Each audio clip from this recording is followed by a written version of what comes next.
সন্ধ্যা হলেই নাস্তার টেবিলে নানান ধরনের ভাজা পোড়া, সিঙ্গারা, চপ, পাকোড়া, পেঁয়াজু, নানান ধরনের ভাজা পোড়া খেয়ে থাকি আমরা।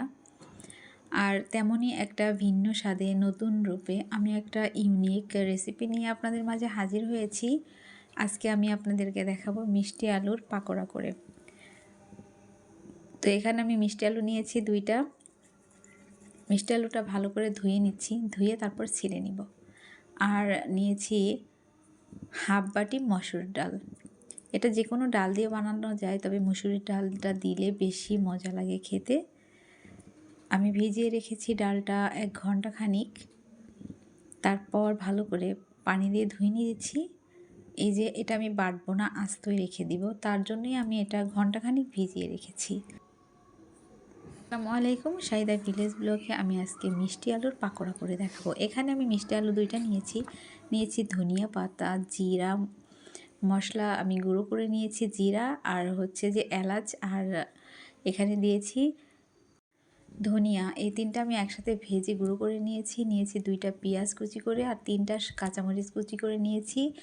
কালারের জন্য 1 চামচ শুকনো মরিচের গুঁড়া নিয়েছি। একটা গ্রেটার নিয়েছি। গ্রেটারটা দিয়ে চিকন সাইড দিয়ে আমি এভাবে গ্রেট করে নিয়েছি আলুটা। এটা আমরা যে আলু খাই, গোল আলু আর কি, ওটা দিয়েও করা যায়। তো মিষ্টি আলুটা দিয়ে একটু বেশি টেস্টি হয়, একটু মিষ্টি মিষ্টি লাগে, ঝাল ঝাল। তারপর এখানে আমি ধুয়ে রাখা মসুর ডালটা দিয়ে দিলাম আলুর মধ্যে। আর এখানে একে একে সবগুলো আমি যে উপকরণগুলো রেখেছি সবগুলো এখানে মিশিয়ে নিব। আর দিয়ে দিব লবণ স্বাদ মতো। আর এখানে আমি দিয়ে দিচ্ছি হাফ বাটি। তো আমি এখানে হাফ বাটি চামচ দিয়ে গুনে নিয়েছি, আর বাটি দিয়েও মেপে নিয়েছি। 10 চামচ, চা চামচের 10 চামচ আমি হচ্ছে যে কর্নফ্লাওয়ার দিয়ে দিয়েছি।